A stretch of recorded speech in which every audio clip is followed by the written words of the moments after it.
Bueno, buenas noches, bienvenidos a esta reunión de revisión de lo que es la flebotomía, que es un estudio bien importante para lo del examen que viene a final de mes para ustedes. Vamos a ver lo que es la flebotomía, generalidades de la flebotomía y a medio revisión vamos a ver un video que cubre bastante el material que he expuesto hasta ese momento. Vamos a continuar con la presentación. Bueno, vamos a retomar lo que era lo de sangre, ya que no lo vimos en la primera parte de lo cuando hablamos de un poco de lo de la anatomía general, que hablamos un poquito de los sistemas. Mencionábamos que la sangre era, no es parte del sistema cardiovascular, pero sí es lo que se mueve a través del sistema cardiovascular. Entonces, por definición, es el fluido que se mueve a través de los vasos sanguíneos que forman parte del sistema circulatorio. Una persona adulta promedio podría andar entre 5 o 6 litros de sangre. La sangre tiene dos principales componentes. Porcentualmente hablando, el plasma sería la mayoría de el 100%. 55 de ese 100% es plasma, parte líquida, y un 45% sería la parte de elementos formados. La porción líquida plasma y los elementos formados son las células sanguíneas, que incluyen la variedad blanca y roja, y tenemos también a los trombocitos, que son conocidos como plaquetas. La función de la sangre en general es transportar oxígeno, dióxido de carbono, nutrientes, hormonas. Igualmente nos ayuda, recuérdense que dijimos de la homeostasis, que era la regulación de la temperatura, que es uno de los componentes que se regulan para mantener el nivel interno nuestro balanceado, la temperatura. La parte de sangre también participa en lo que es la regulación de la temperatura. Ahora, vamos a ver que con respecto al plasma, vamos a ver que el 90% es constituido por agua y un 10% elementos como electrolitos, aminoácidos, grasas diluidas en él, desechos metabólicos de las células, gases también diluidos en él. Su apariencia es usualmente clara, un tono de pálido amarilloso. Contiene fibrinógeno y el suero, que sería la otra parte líquida que obtenemos, pero eso tiene la característica que se obtiene cuando la sangre se coaguló previamente. Los dos, plasma y sueros, para obtenerlos necesitamos una fuerza fuerte mecánica, que es la centrífuga, nos ayuda en eso cuando separa la parte sólida, ¿verdad? Que se va al fondo del tubo. Y tenemos la parte flotante líquida, que podría ser plasma o podría ser suero, dependiendo. Entonces, vamos a ver lo siguiente por acá. De lo que es la sangre, ya habíamos dicho que los glóbulos rojos son los responsables de llevar el oxígeno en la hemoglobina. Las plaquetas responsables de la perdón, de la hemostasia, que sería la coagulación, el proceso de coagulación o parar sangrado. Y las células blancas, que serían los leucocitos, que forman parte del sistema inmune del cuerpo. Y también, como ustedes sabrán, su función es como primera línea de defensa, destruir cuerpos extraños, principalmente bacterias, atacar virus, mientras ya anticuerpos específicos entran en acción también, ¿verdad? Y las plaquetas o trombocitos, que también son parte de ese tridente, ¿verdad? Que está en la sangre.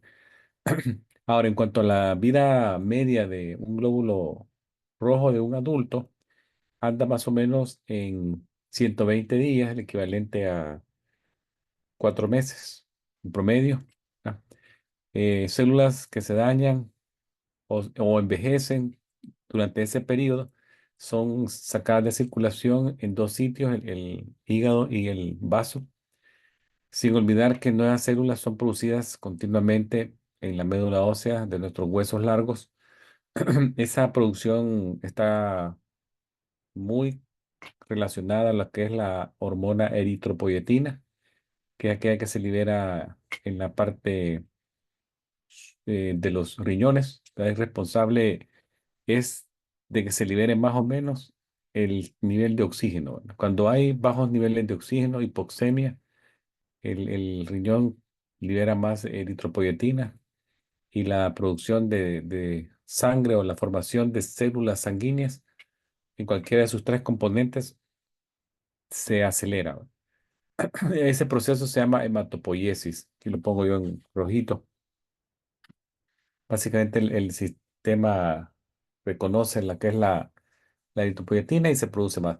Muchos pacientes renales crónicos con algún tipo de anemia relacionada a la baja producción de eritropoyetina intrínseca necesitan que se les dé eritropoyetina exógena, o sea, se le inyecta para suplir esa demanda y tratar de corregir la hematopoiesis lo más posible, ¿verdad?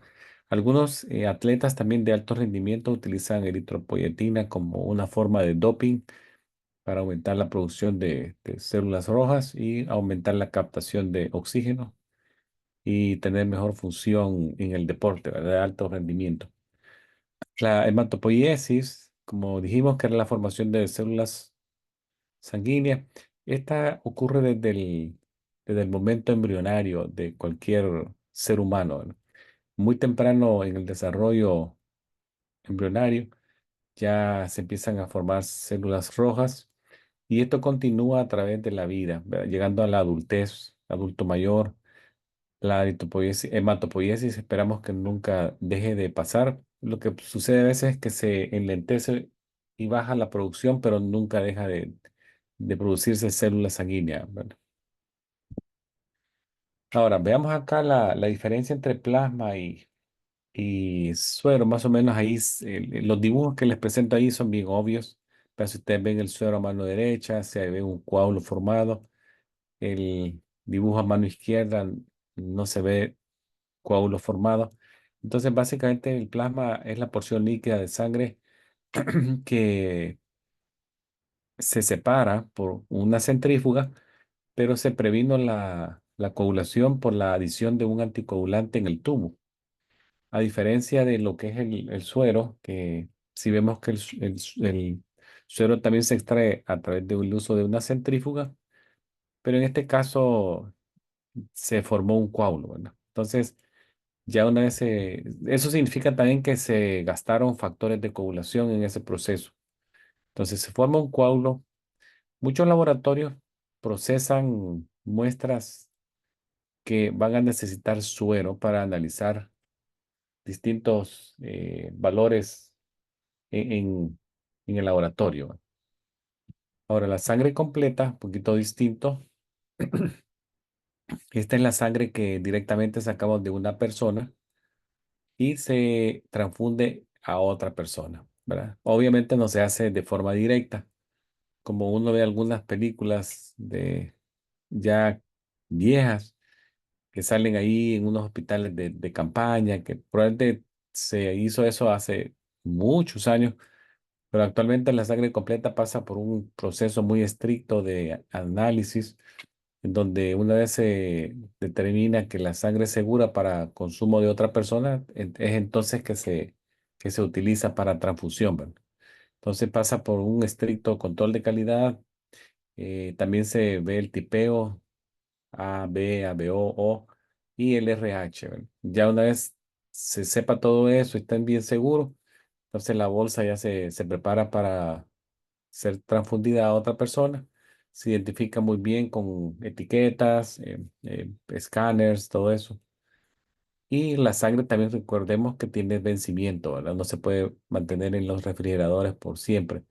Tiene una caducidad que lamentablemente muchas de ellas no llegan a esa caducidad porque se necesitan tantas, la sangre para cirugías, traumas, todo eso que se consume bien rápido. Ahora, hablemos un poquito de la que es la flebotomía actualmente en nuestro medio. La práctica de la flebotomía se obtiene sangre para diferentes motivos, ¿verdad? Uno es estudios diagnósticos y monitoreo de pacientes. También se puede extraer sangre para transfusiones, ¿verdad? Tener bancos de sangre con sangre lista para ser transfundida a quien lo necesite. Y luego también se puede utilizar para fines terapéuticos, como podría ser pacientes con policitemia, una condición, un desorden mieloproliferativo crónico, en el cual la médula ósea de nuestro cuerpo produce valores anormales altos de células rojas. Entonces, el tratamiento son flebotomías periódicas que remueven de 300 a 500 ml de sangre, ¿verdad? El objetivo es disminuir el hematócrito, hemoglobina a menos de, la hematócrito a menos de 45 o la hemoglobina sería menos de 15 para que sea terapéutica, ¿verdad? En estas personas. Los métodos que se utiliza en la flebotomía actualmente son venopunción y la punción de la piel o capilar. Son los dos métodos. Ahí les dejo una vista de Salve una vida de sangre, que también me llegan muchos anuncios a mi correo electrónico donde me invitan a donar. He donado en el pasado y siempre que tengan una oportunidad, siempre es bueno donar porque hay una gran demanda de sangre en nuestro medio, ¿verdad? Es un proceso que, porque utilizan ellos unos catéteres bastante gruesos, la sangre que colectan lo hacen bien rápido, entonces no tarda mucho uno en la camilla y ya está la bolsita llena. Y entonces bastante, bueno, mucha gente le tiene miedo, ¿verdad? A donar, pero es un procedimiento bien seguro. Ahora, vamos a describir también en qué sitios podría utilizarse la flebotomía si usted se dedica solamente a flebotomista o lo hace como asistente médico clínico simultáneo, ¿verdad? Los perfiles de trabajo nuevamente son hospitales, servicios ambulatorios, ¿verdad? Clínicas, departamentos de salud, prisiones, centros de diálisis, hospicios, centros de rehabilitación, todos ellos tienen la capacidad de hacer flebotomía. Ahora, veamos la importancia legal de una flebotomía. Cuando hablemos de HIPAA el próximo jueves, vamos a hablar un poquito más en detalle de lo que es el consentimiento informado y todo eso. Pero siempre dentro del rol y destreza del flebotomista está su habilidad de obtener información de forma oportuna de los pacientes, ¿verdad? Una de ellas es tener buena habilidad de comunicación. Siempre no olviden utilizar términos simples con los pacientes para que los puedan entender. Y no olviden nunca los aspectos legales de realizar un procedimiento invasivo, ¿verdad? Ya que estamos pinchando piel y venas. Entonces siempre es de primera intención sacar la información más importante antes de tocar a alguien, ¿verdad? Nombre completo, fecha de nacimiento. Entonces, el nombre completo y fecha de nacimiento es la manera más común de validar la identificación de un paciente. Y esto es un mandato de la Comisión Conjunta de Hospitales. Entonces, antes de sacar sangre, pregunto nombre completo y fecha de nacimiento. Y ya cuando ya obtuve la muestra del tubo, antes de colocarle la etiqueta al tubo con la sangre, verifico que la información en la etiqueta sea la correcta y luego pongo la etiqueta en el tubo con sangre, ¿verdad? También recuérdense que siempre es bueno mantener la integridad de la muestra lo mejor posible para que los datos sean lo mejor o lo más cercano al valor que tenían cuando salieron de esa vena. Eso implica conocer los métodos de transporte, la preferencia en el envío, si tiene que hacerse inmediata, si es algo de rutina, mantener la temperatura fría, mantener la temperatura al medio ambiente, no mover la sangre con fuerza, ¿verdad? O agitarla, sino que movimientos ligeros. Si lo expongo a la luz, no lo expongo a la luz, todo eso es bien importante. Vamos a hablar ahora sobre cómo identificar algunos tipos de aditivos que se utilizan en la colección de sangre. ¿Por qué utilizamos aditivos? Básicamente el análisis de la sangre requiere preparación química de las muestras para obtener valores óptimos. En muchos casos, poner químicos o aditivos adentro de ellos, de los tubos, es como lo logramos. Entonces, eh, aditivos en los tubos mantienen los niveles de los químicos que estamos analizando. En este caso, podría ser cualquier cosa que queramos saber que hay en la sangre, ya que una vez que la sangre sale del cuerpo de una persona, se remueve del cuerpo de una persona, entonces los valores podrían empezar a degradarse. Entonces, el objetivo acá es obtener el resultado más cercano al nivel que ese químico estaba en el cuerpo cuando fue sacado de la vena de ese paciente. Ese es básicamente el objetivo de todo, ¿verdad? Para ello podemos utilizar diferentes químicos anticoagulantes, como pueden ser el EDTA o el ETA, el sodio citrato, por ejemplo. También hay otros separadores de suero, que son gels que se utilizan para separar las células rojas y los factores de la coagulación de los sueros. También está el litio heparina, el sodio heparina, que son también anticoagulantes, factores de anticoagulación y preservantes para algunos análisis químicos. El sodium fluoride también es otro químico o aditivo que se utiliza en el tubo gris, que básicamente es un antiglicolítico, ¿verdad? Utilizado para mantener los niveles de glucosa por más tiempo. También los cultivos de sangre utilizan medios de cultivo, que son aquellas que se ocupan para mantener al microbio, al microorganismo nutrido, para preservarlo lo más posible hasta que se inocula esa muestra en una placa, ¿vale? Para cultivo. Entonces, vamos a ver el primer tubo acá, el color rojo. Usualmente los tubos de color rojo no requieren anticoagulante. Son aquellos que se utilizan comúnmente para análisis de la química y determinaciones en suero. Yo les pongo ahí algunos de ellos. El factor reumatoideo, amilasa, magnesio, cortisol, ácido úrico, el RPR, prueba de sífilis, el péptido C. También es el que se utiliza para el muestreo de pruebas de banco de sangre. El tubo de color celeste o el light blue en inglés. Este tiene el aditivo sodio citrato, ¿verdad? Comúnmente se usa para analizar pruebas de coagulación. Ahí tenemos el INR. Lo utiliza para valorar el PT. Las personas que están utilizando warfarinas, personas que están utilizando otros tipos de anticoagulantes, como heparinas, también pueden necesitar, se valore sus niveles de PTT. Análisis del fibrinógeno, ¿verdad? Que es otro factor de coagulación, el factor uno, para analizar el nivel de él.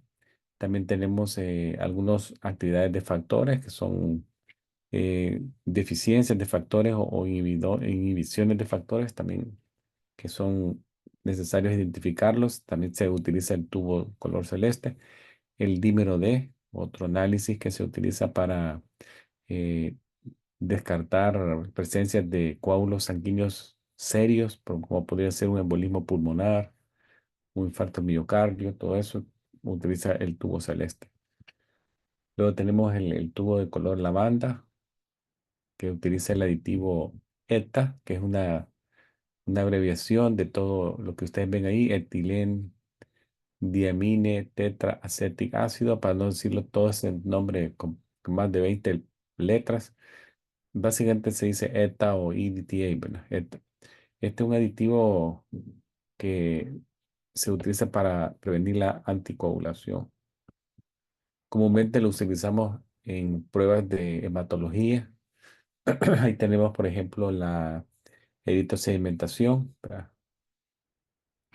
La hematocritohemoglobina, la cuenta completa de sangre, el CBC, y su diferencial, cuenta de plaquetas, reticulocitos, el análisis el brain, el BMP, que se llama el péptido natriurético cerebral, que es un químico que se secreta en el corazón, ¿verdad? A pesar de que dice brain, y se utiliza para descartar insuficiencias cardíacas congestivas. Luego tenemos el directo de Coombs, ¿verdad? Que es una prueba que se utiliza para detectar anticuerpos o proteínas del complemento que se adhieren a la superficie de las células rojas. Luego tenemos el color rosado. También utiliza el mismo aditivo ETA. Este se utiliza comúnmente para pruebas hematológicas.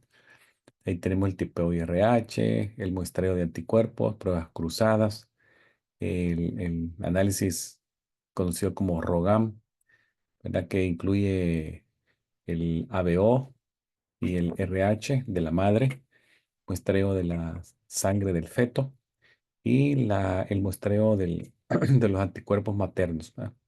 Básicamente se utiliza para el análisis, el ROGAM se utiliza para el análisis de la persona de la cual queremos que se prevenga la eh, sensitivización cuando alguien es un RH negativo, ¿verdad? Que se expone al factor RH positivo, que se puede lograr eso cuando hay una exposición a través de o una transfusión sanguínea o durante un embarazo, una mujer que tiene un embarazo y luego el parto, ¿verdad?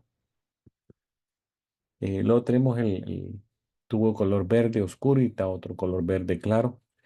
Estos utilizan heparina, ¿verdad? Ahí tenemos el oscuro, utiliza el sodio heparina. Este se utiliza en pruebas de química que requieren plasma y sangre completa y que necesitan procesarse rápido, STAT. Similar es el verde claro, que también utiliza heparina, pero esta es la litio heparina, el otro es la sodio heparina.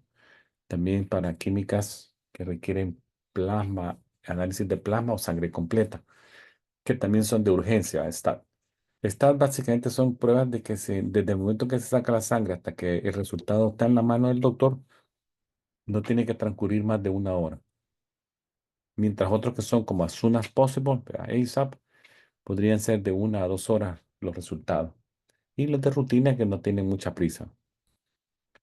Ahora, el tubo gris tiene dos aditivos. Si ustedes ven esta foto acá de este tubo, ahí van a ver en la etiqueta en la parte superior acá, sodio fluoride, que es el antiglicolítico, y el potasio oxalato, que es el anticoagulante.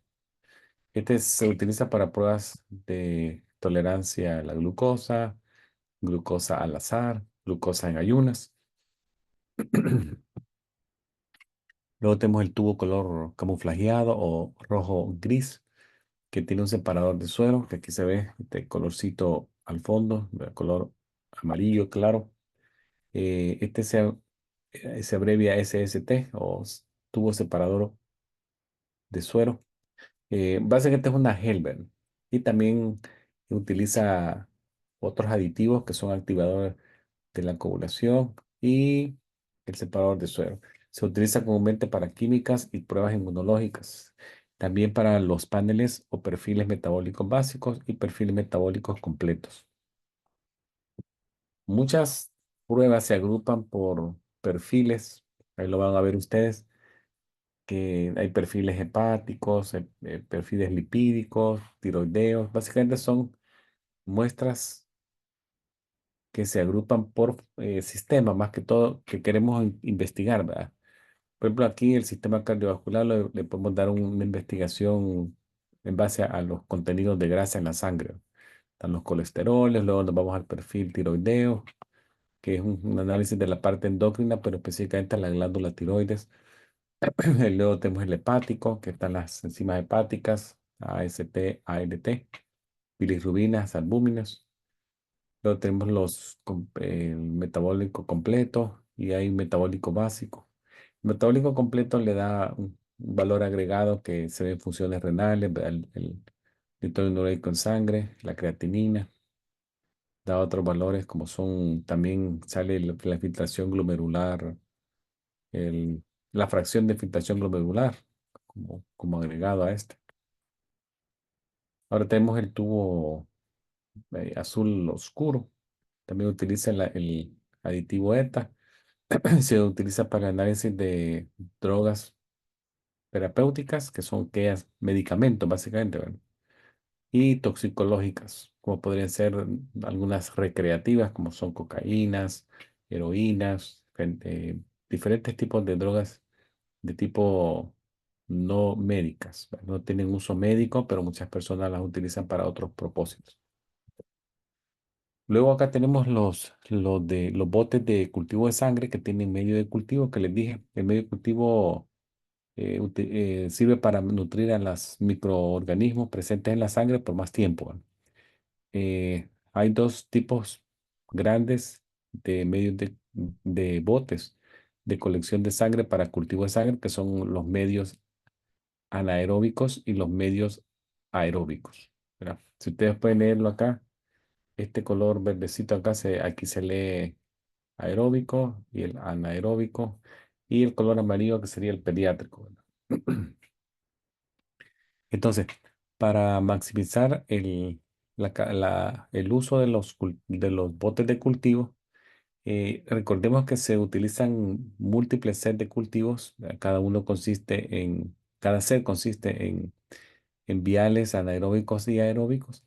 Por eso es que se pide que si se va a sacar a un niño, no se pase de 4 ml la cantidad de sangre por vial, ¿verdad?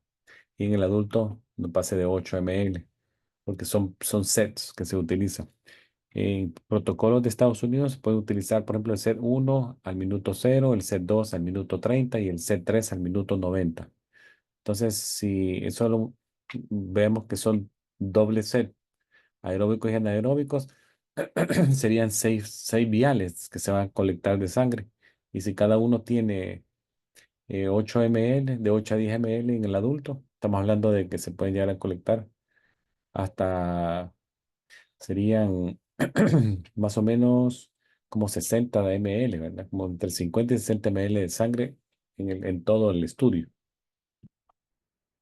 Ahora, vamos a ver también que existe un orden correcto para sacar la sangre durante una venopunción. Eso es importante recordarlo. Se establece ese orden para evitar contaminación cruzada de los aditivos durante la colección de la sangre. Acá tenemos, por ejemplo, si se dejó el cultivo de sangre, es el número uno. Caso contrario, se convierte en número uno en el tubo de color azul claro o celeste, que tiene el tubo sodio citrato. Luego serían los tubos colectores de suero, aquellos que tienen activador de coágulo y también pueden tener presencia de gel, como son los rojos camuflajeados. Luego vendrían en el siguiente espacio las heparinas, tubos que usan heparinas, que son los verdes, ¿verdad? Con o sin gel. Luego vendrían los tubos que tienen el aditivo ETA, con o sin gel también, separadores. Ahí está el lavanda o el morado y el color rosado. Y hay uno que también es color perla, que tiene también ETA, que ese no lo mencioné en la descripción general. Y luego vendría por último el color gris, el que tiene sodium fluoride y el potasio oxalato, ¿verdad? Que es el antiglicolítico. El equipo de venopunción, si ustedes ven, es bien estándar y para realizar una venopunción con éxito siempre es esencial tener los insumos necesarios cerca de uno, ¿verdad? A la mano. Van a ver que en algunas bandejas ya hay ahí antisépticos para hacer limpieza, tubos vacutainers, tenemos agujas rectas o algunas que son con agujas de mariposa, ¿verdad? Eh, Tradicionalmente vamos a encontrar limpiadores de alcohol, torniquetes, eh, etiquetas, guantes desechables, ¿verdad? Gasa 2x2, todo eso, calentadores de talón y calentadores de dedos. Esta sería una bandeja pequeña ya lista para utilizarse, ¿verdad? Tenemos el torniquete que sería el número 7, los vacutainer acá sería el número 2, los diferentes colores de tapones. Las agujas, ¿verdad? Pueden ser agujas tradicionales así separadas o agujas en tipo con alitas de mariposa. a jeringas. También puede haber necesidad de utilizar jeringas si vamos a sacar sangre para cultivos. Vamos a necesitar jeringas. Esta es una bandeja pequeñita, lista para utilizarse. Este que está acá, el número 10 es el sostenedor de tubo, ¿verdad? El número 3 sería este componente acá, la aguja de dos puntas. Una punta que es la que penetra la piel y la otra punta es la que va a penetrar la goma del tubo colector, ¿verdad? El equipo de colección capilar básicamente se parece mucho, solamente que utiliza algunos tipos de insumos distintos, como puede ser la lanceta, ¿verdad? Porque es para puncionar piel. De ahí son los limpiadores de alcohol, son iguales, las gasas estériles son iguales. También vamos a necesitar equipos más pequeños, como son micropipetas, eh, laminillas para hacer frotis, se puede también necesitar, y sellantes de punta de capilares, ¿verdad? Colección voy a ver si acá más adelante les muestro uno. Etiquetas y también lápices para etiquetar o poner nuestras iniciales en la etiqueta.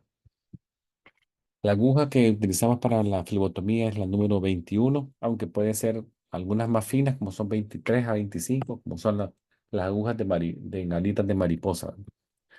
Vamos a hablar un poquito de la venopunción. Veamos algunas precauciones que necesitamos. Por ejemplo, durante el procedimiento es importante que acá vean esto, que el flebotomista siempre es bueno que se proteja su parte ocular, ¿verdad? Que utilice goggles, guantes desechables limpios, más no tienen que ser estériles, ¿verdad? Si es posible utilizar una gabacha blanca abotonada. Los pacientes adultos pueden estar sentados en su silla de flebotomía. Si es un niño pequeño, puede estar sentadas en las piernas de su mamá, su abuelita o quien lo llevó. Ahora, la punción capilar en el dedo, por ejemplo, vamos a utilizar el tercero y cuarto dedo acá. En este dibujo se puede ver que están utilizando el tercer dedo. Siempre utilizamos el dedo en su parte lateral y media, ¿verdad? Evitando la parte del medio para evitar la falange distal del dedo, para no puncionar el hueso, ¿verdad? Nos vamos a las partes laterales. En la parte del talón también se utiliza la parte lateral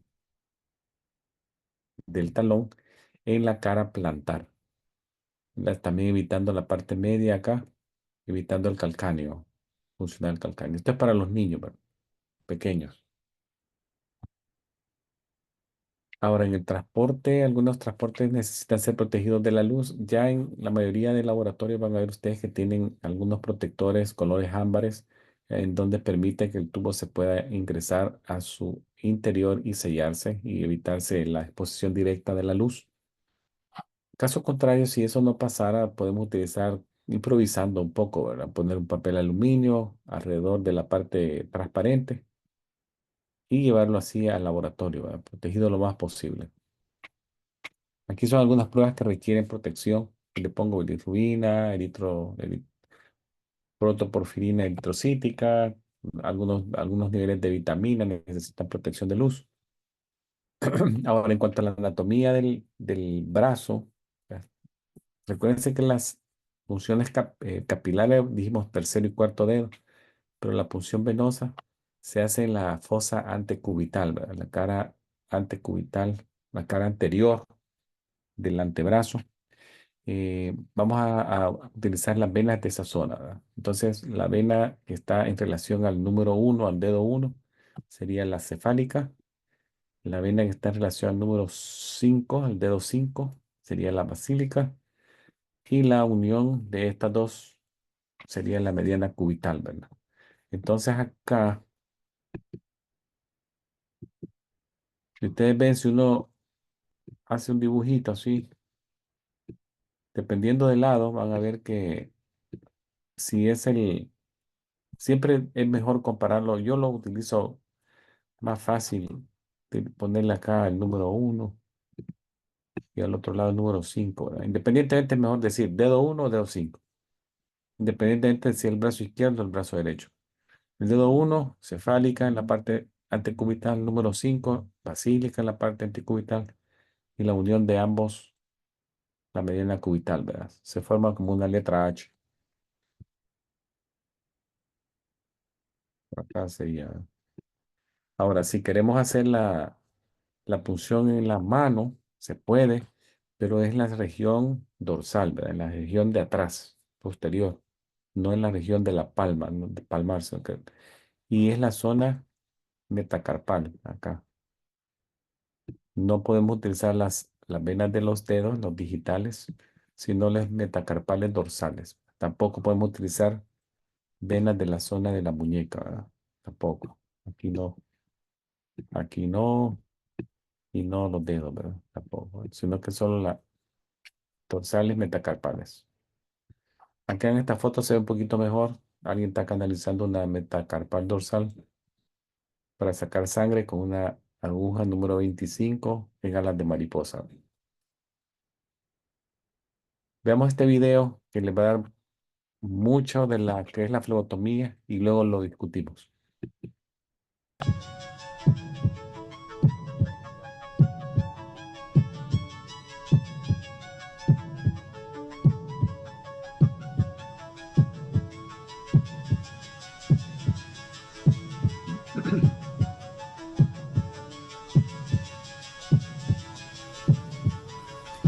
Good morning, I'm Kristen. I'm here to draw your blood today.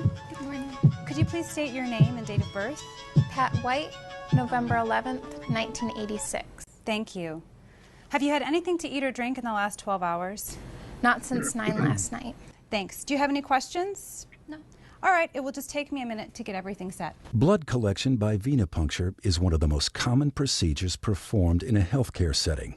Common, but also complex, requiring knowledge and skill to assure the accuracy and integrity of the samples drawn and to eliminate risk to both patient and healthcare workers. The first step is to accurately ID the patient using at least 2 forms of identification. Does the name and date of birth on the requisition form match what the patient is telling you? Does it match what is on the patient ID wristband? Has the patient followed special orders, such as fasting prior to blood draw? Address the inconsistency first with a requesting physician or healthcare worker on duty. But if the given information does agree, it's time to prepare yourself and the patient for a successful blood draw using proper standard precautions. The phlebotomist washes and then dons a clean pair of gloves before proceeding. Make sure alcohol prep pads, gauze, tape, the correct gauge needles, and required evacuated collection tubes are within easy reach for you, but out of the reach of the patient. Then speak reassuringly to the patient as you position him for the draw. I'm all set here. If you'd please straighten your arm. It'll just take a moment while I apply the tourniquet. Applying a tourniquet slows the flow of blood in the veins and increases venous filling, thus making the veins more prominent, easier to locate, and easier to enter. However, leaving the tourniquet on for longer than 1 minute may affect laboratory test results and should therefore be removed and reapplied if the procedure will take longer than 1 minute. Use your fingertip to palpate the antecubital fossa to locate the median cubital vein. Palpation helps determine the direction of blood flow in the vein, to gauge the vein size and depth, and to estimate its tendency to roll. It also helps differentiate veins from arteries. Unlike veins, arteries have thicker feeling walls and are more elastic to the touch. Use an alcohol prep pad to cleanse the skin around the site. In a fluid, circular motion, swab from the center to the periphery of the site, being careful not to drag the pad back across the cleansed field. Let the area air dry. This prevents contamination of either the patient or the specimen. Grasp the patient's arm firmly with your hand, placing your thumb approximately 2 inches below the intended puncture site. With your thumb, pull the skin taut over the vein to help anchor it in place. Then let the patient know you're ready to make the puncture so the patient won't startle and jump. You'll feel a slight pinch. Position the needle bevel side up and line it up with a vein. Position the needle so that it forms a 30-degree angle with the surface of the arm. With a single, short but firm motion, swiftly insert the needle through the skin and into the vein. Push the evacuated tube onto the needle when the needle enters the vein. As the vein aligns with the needle, blood will begin to move out of the vein up into the needle. Maintain a constant, slight forward pressure on the end of the tube. The evacuated tubes are color-coded based on their additives. Know the types of additives and which color tubes are to be drawn based on requisition. As soon as blood begins to flow into the collection tube, instruct the patient to open his hand and remove the tourniquet from his arm. Removing the tourniquet allows the blood to return to its normal rate of flow through the vein and helps reduce bleeding at the puncture site. A gentle mixing by inversion at least 8 times is required to ensure that any additives in the tube are incorporated into the blood sample. We're almost finished here. Are you doing okay? Fine. Engage the safety device on the needle and use the Sharps device for proper disposal. Applying pressure at the needle entry site immediately after removing the needle will prevent a hematoma from forming and allow hemostasis to seal the wound. Please keep pressure on the gauze pad for several minutes to ensure that the blood flow stops. In this illustration, you can see formation of the platelet plug and the fibrin clot. Applying pressure at the needle entry site immediately after removing the needle will prevent a hematoma from forming and allow hemostasis to seal the wound. In this illustration, you can see formation of the platelet plug and fibrin clot. Apply the ID label on the filled evacuation tube and store it for transport to the lab. The label must include at least the patient's ID number, full name, date of birth, and today's date. Using standard precautions, dispose of needles in a Sharps container. Dispense of all other used non-sharp materials, including used gloves and gauze pads, in an approved trash receptacle.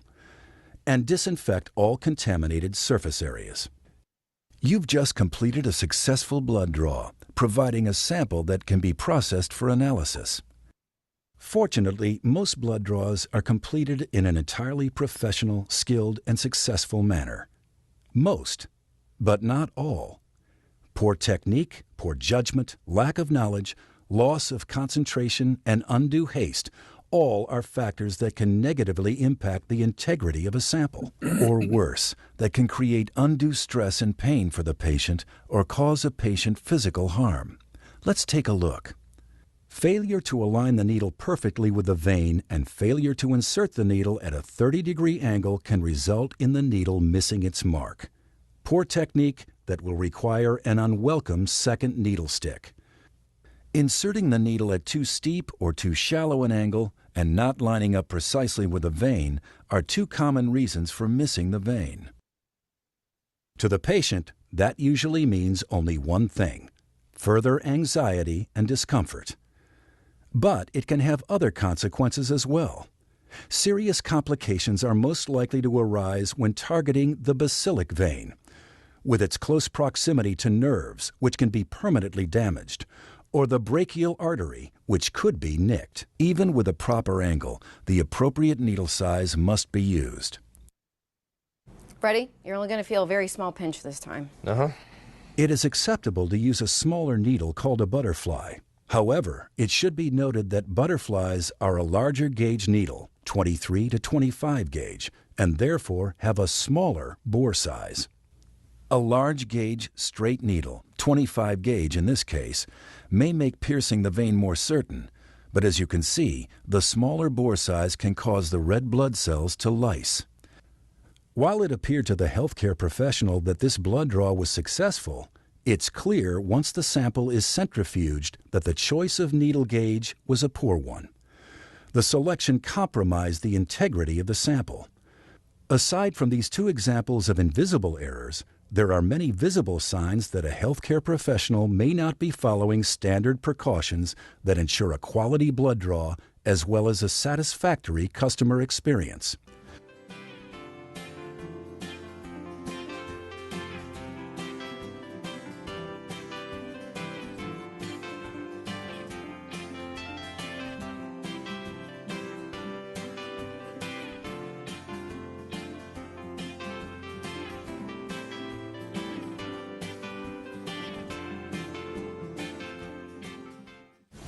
All right, you're good to go. That's it? Yeah, I just need to put some tape on it.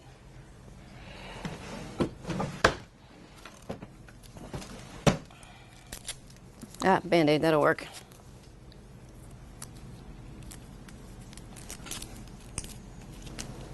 What about this? Oh. You're good to go. Good to go? Not necessarily. Failure to apply pressure on the puncture site immediately following removal of the needle can cause bleeding from the vein into the space around it, forming a hematoma, a collection of blood under the skin surface that will become bruised in appearance and painful to the touch. There are many times, of course, when a single blood draw involves more than the collection of a single sample.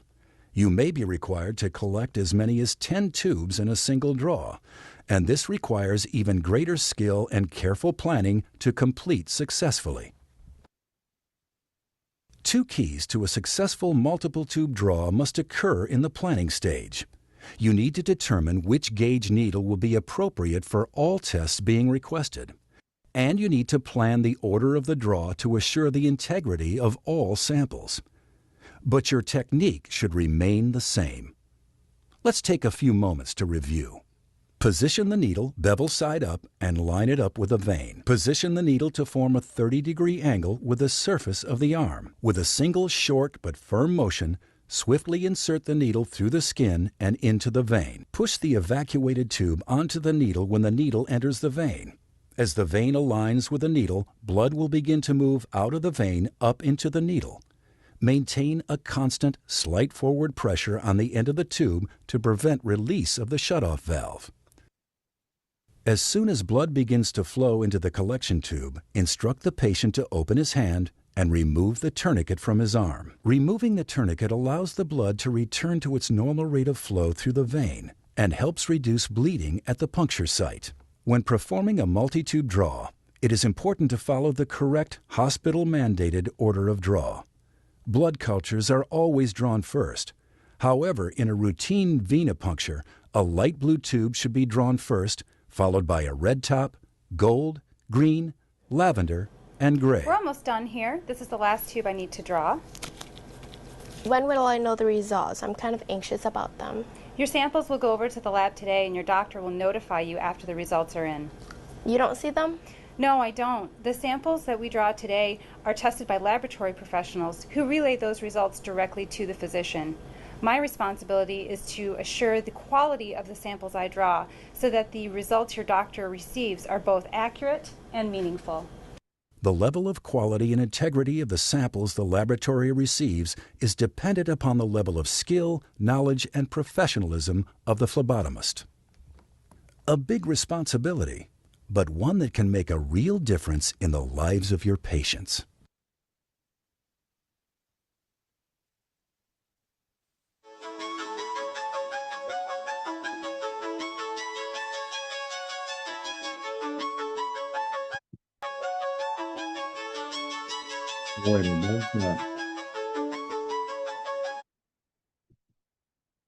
Bueno, vamos a retomar lo que era el video. Antes de empezar a hablar de la etiqueta, siempre me gusta hacer un resumen de lo que es la preparación y el procedimiento. Si ustedes se recuerdan del video, siempre comenzaron con la identificación del paciente, nombre completo, fecha de nacimiento. Posteriormente, el flebotomista hizo aseo de sus manos, preparó su equipo. Otra cosa importante es el número de veces que yo puedo intentar tomar una vena. Lo más ideal sería que si al segundo intento no logramos obtener la venopunción con éxito, es mejor pedir a alguien que lo haga por nosotros. Siempre hay alguien con más experiencia en un laboratorio. La situación sería si ustedes son los únicos en el laboratorio. ¿Qué ha pasado? Yo he visto flebotomistas que son los únicos que están en ese instante ahí. Ahí sí, ¿verdad? Tratemos de ser lo más eh, ordenados posibles, observando la técnica y todo eso para hacer la punción lo más sería lo más confortable para el paciente y menos doloroso para el paciente, ¿verdad?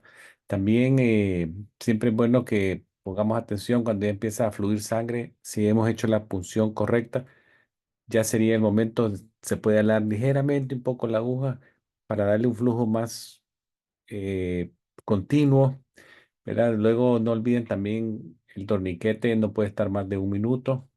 Tan pronto veamos que la sangre llegue al tubo, empieza a fluir, quitar el torniquete. La posición del torniquete, lo mencionó el video, era de 3 a 4 pulgadas del sitio de la flebotomía o el equivalente a 8 a 10 centímetros del sitio de la flebotomía, ¿verdad? La aguja también mencionaron en el video que tiene que entrar en un ángulo entre 15 a 30 grados de ángulo en relación a la piel. Ellos estuvieron usando el ángulo a 30 grados, está correcto. Si está entre 15 y 30, estamos bien. No olviden el orden correcto de los tubos, ¿verdad? Si el tubo celeste es el primero, va primero, luego vienen los tubos rojos atigrados, ¿verdad? Luego vendrían los verdes, luego el lavanda o el rosado y luego por último el gris, ¿verdad? Eso es más o menos en ese orden. Ya una vez haya terminado, te sacó su tubo del tubo colector, ya sería ir sacando la aguja de la piel, colocando una gasa 2x2, poniendo el dispositivo de seguridad a la aguja y disponer de ella en el basurero, ¿verdad? También el movimiento, dijeron por lo menos 8 movimientos suaves para mezclar el aditivo con la sangre, no agitar el tubo, ¿verdad? Ya cuando eso se logró con éxito, ya entonces pasamos a la diapositiva que tenemos frente a nosotros, que sería etiquetar el tubo. Identificar la muestra con los datos correctos es muy importante. Recordemos que muchas etiquetas ahora traen ya un lector de escáner. Acá se ve, ¿verdad? Estas barritas como las que vemos en los supermercados para ver lo que compramos. Bueno, la etiqueta del tubo con sangre casi similar, ¿verdad? Tiene un escaneado que se puede leer en forma electrónica, ¿verdad? El movimiento de las barritas le da los datos a la máquina. Entonces, el formato de atención al paciente ya está consolidado en esa barra. Muchos récords electrónicos tienen ya su propia producción de etiquetas. Lo que ustedes tendrían nomás es validar que la información en la etiqueta es la correcta en relación al paciente, ¿verdad? Una vez eso esté correcto, ya ustedes le pueden colocar la etiqueta al tubo. No colocar la etiqueta sobre el color, como lo ven acá. No se puede colocar transversal, todo arrugado, ¿verdad? Ajado, sino que tiene que ser en forma longitudinal, como lo ven en este de abajo, longitudinal al tubo, más o menos 1 centímetro de distancia del color, ¿verdad? Más o menos.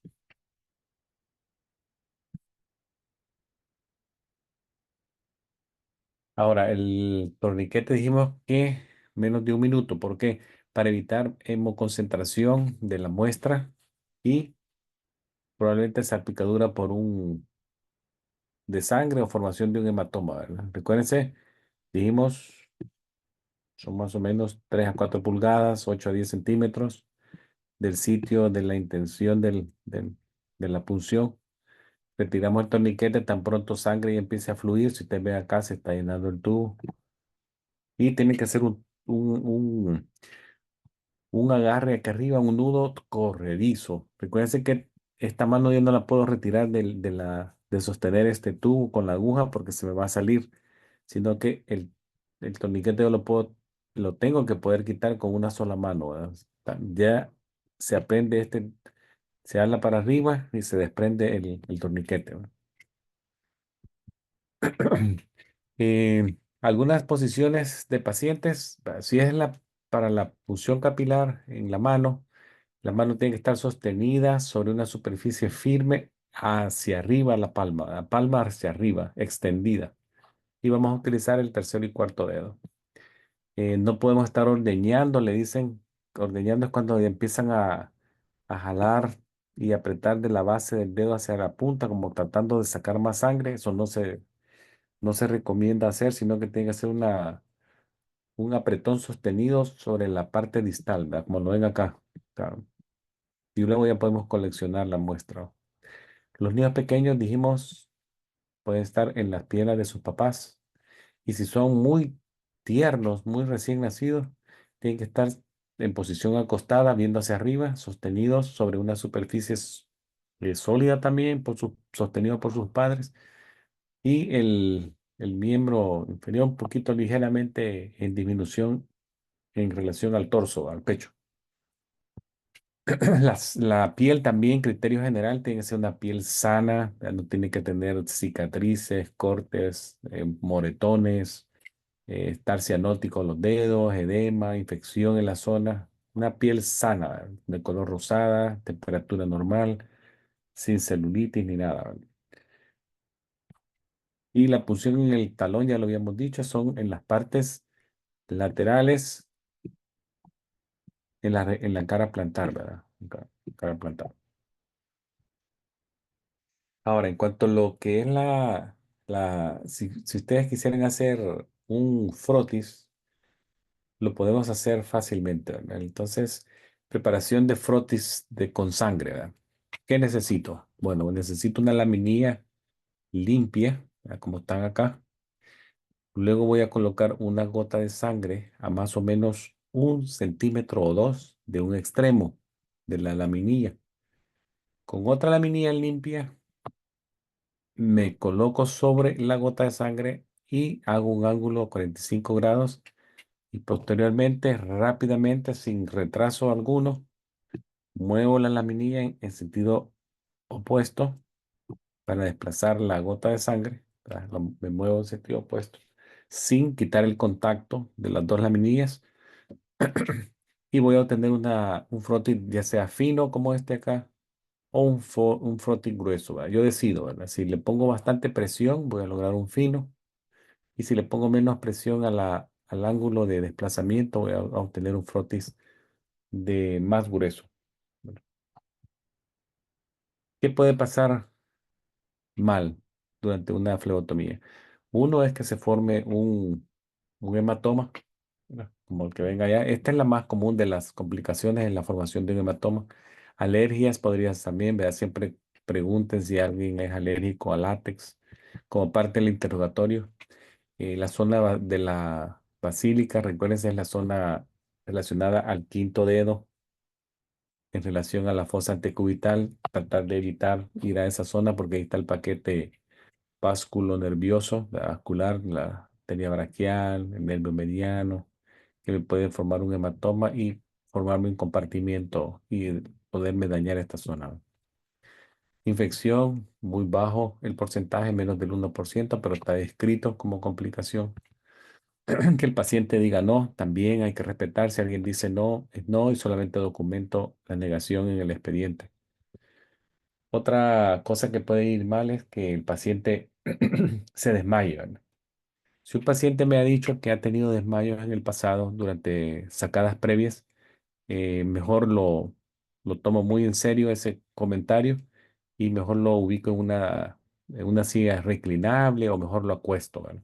Nunca le doy la espalda al paciente después de sacarle la sangre. Siempre estar atento con signos que pueden venir, que me dan un poquito de luz, que algo viene, puede ser que se ponga pálido, que ponga sudoroso, que se ponga a respirar rápido, a hiperventilar o se vea muy ansioso.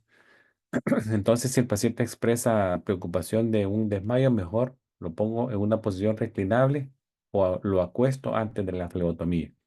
Pero, ¿qué pasa si el paciente se desmaya durante el procedimiento?